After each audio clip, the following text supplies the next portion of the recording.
UDIMA, Universidad a Distancia de Madrid, la universidad cercana. Bienvenidos a la segunda entrega del bloque correspondiente a la educación medieval cristiana. Centrémonos ahora en las instituciones educativas medievales. Una de las principales es la que engloba las escuelas eclesiásticas, categoría que incluye las escuelas monásticas, las catedralicias o episcopales y las parroquiales o presbiteriales.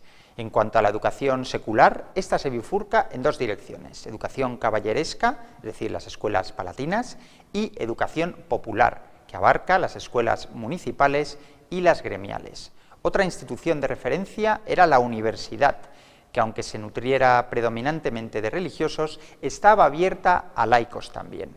Cronológicamente, las escuelas monásticas fueron las primeras en funcionar, destacando entre ellas las benedictinas. Tanto es así que en el año 1500 había más de 30.000 edificios benedictinos, lo que refleja la tupida red escolar de aquellos tiempos en los que San Benito y San Cesario de Arles se revelaron como principales impulsores. En estas escuelas, dirigidas en origen a religiosos de vida contemplativa, cabe detectar una cierta hostilidad hacia la cultura pagana y la educación grecorromana, que implicó un progresivo abandono de las llamadas artes liberales en favor del estudio de la Biblia. Los monasterios solían tener dos escuelas: la escuela interior, destinada a la formación de futuros monjes, que contemplaba 2 grados, uno dedicado a la enseñanza de lectura, escritura, canto y formación religiosa y moral, y un segundo grado que abarcaba las 7 artes liberales, la teología y la disciplina escolástica. Y por otro lado estaba la escuela exterior, en la que se formaba a seglares. Era gratuita e incluía el estudio de las primeras letras, cálculo y canto. Entre las más renombradas figuran las francesas de Cluny y Fleury, la italiana de Montecassino o la española de Ripoll.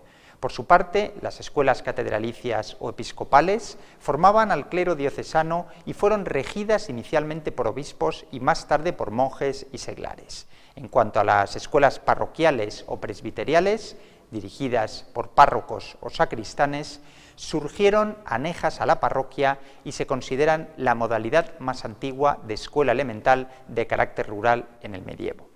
Respecto a la educación secular, se bifurcaba en caballeresca y popular. La caballeresca o nobiliaria, consecuencia de la marcada estratificación social en un contexto de feudalismo incipiente, era la recibida por nobles, tanto de procedencia militar como cortesana, es decir, hidalgos, gentilhombres o señores educados en escuelas palatinas que tenían su sede en palacios o castillos. Eran las madres las encargadas de educar a los caballeros durante la infancia, hasta los 7 años, sobre todo transmitiéndoles la religiosidad y virtudes como el valor, la nobleza, la fidelidad, la higiene o la protección.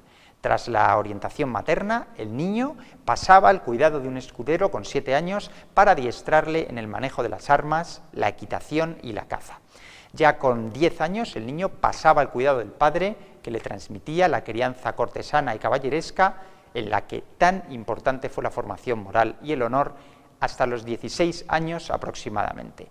Cumplidos los 16-18, el adolescente era armado caballero con todo el boato litúrgico. Nada que ver con la educación recibida con las mujeres, formada en las virtudes familiares y en las labores domésticas. Cabe resaltar que la formación intelectual era otro de los soportes de la educación aristocrática o cortesana, especialmente tras el renacimiento cultural de los siglos XII-XIII.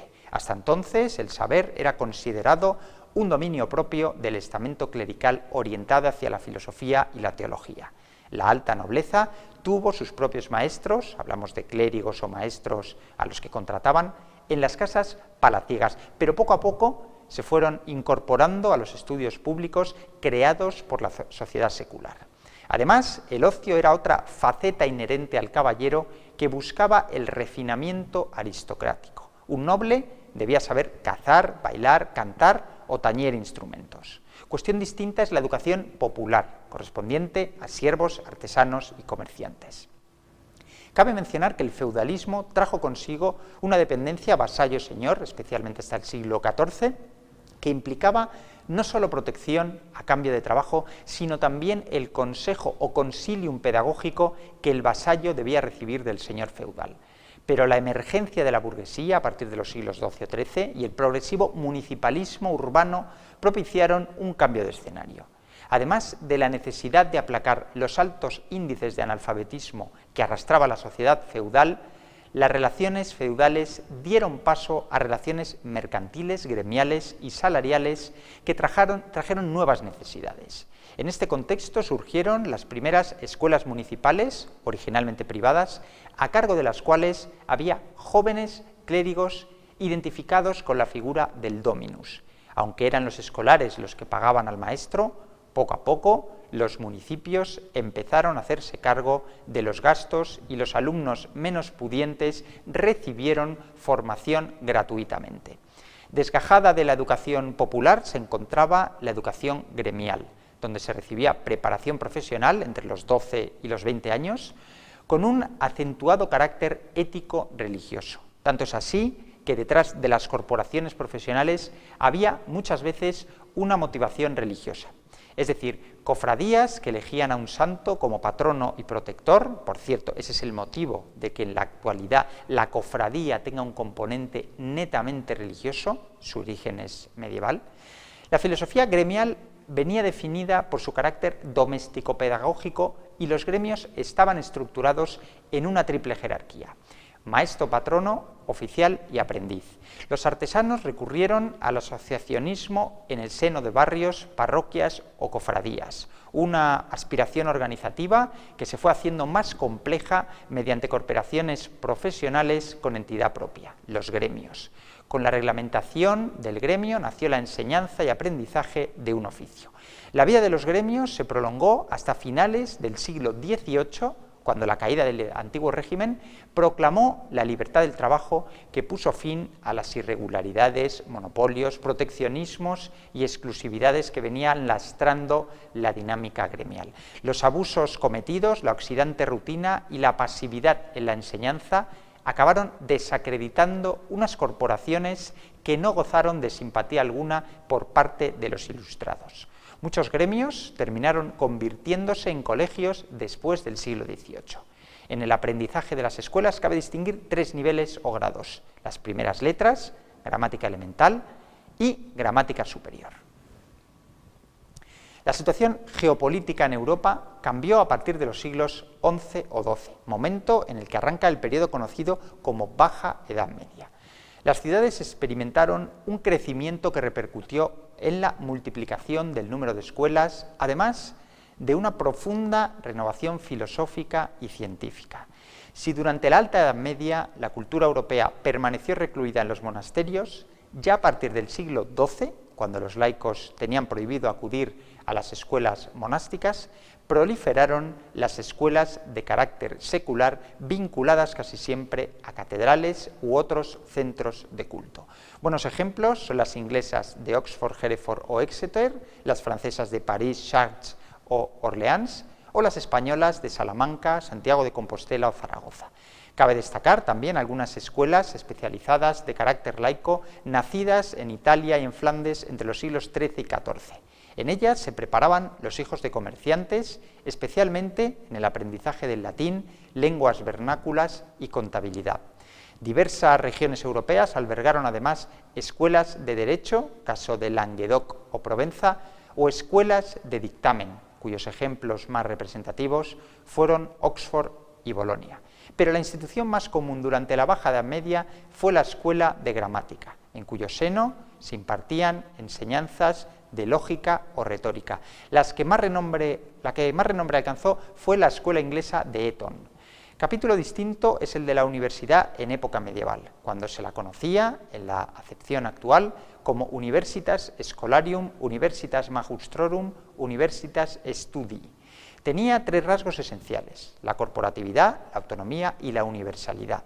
De hecho, las universidades medievales eran reconocidas como personas jurídicas y estaban integradas por miembros dedicados a la promoción del saber y la investigación.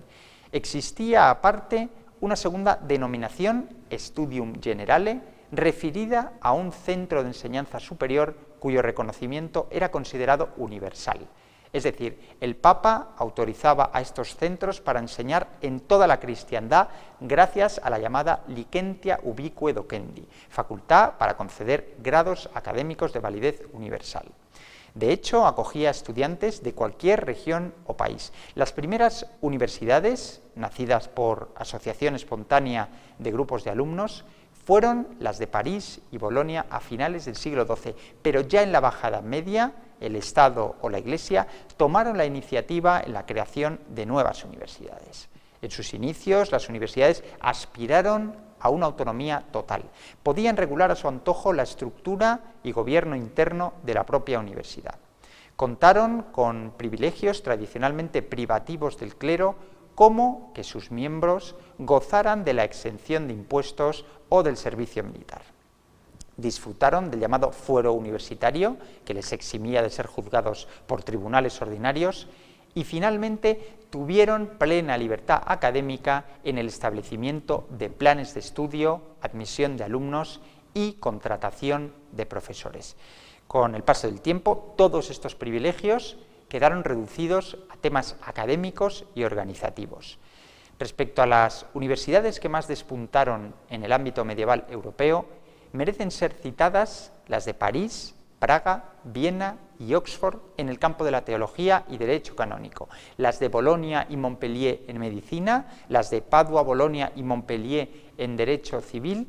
Además de estas, cabe mencionar el renombre alcanzado por otras universidades como Cambridge, Salamanca o Lisboa-Coimbra. En lo que atañe a la organización interna, los modelos de París y Oxford fueron los principales inspiradores del resto de universidades. Bolonia destacó por la alta participación del alumno en el organigrama corporativo. El rector se elegía entre los alumnos, que decidían además la contratación de profesores. Es el caso de París. El gobierno interno de la universidad recaía sobre los miembros de la Facultad de Artes, pero el modelo que acabó imponiéndose fue el de París, estructurado en 4 facultades: Artes, Derecho Civil y Canónico, Medicina y Teología. En cuanto a la dinámica de estas clases, estas consistían en las lecturas dictadas por los maestros intercaladas con debates, conocidos como disputas, entre profesores y alumnos. El proceso acababa con pruebas presenciales cuyo aprobado suponía la acreditación o la entrega de la licentia docendi.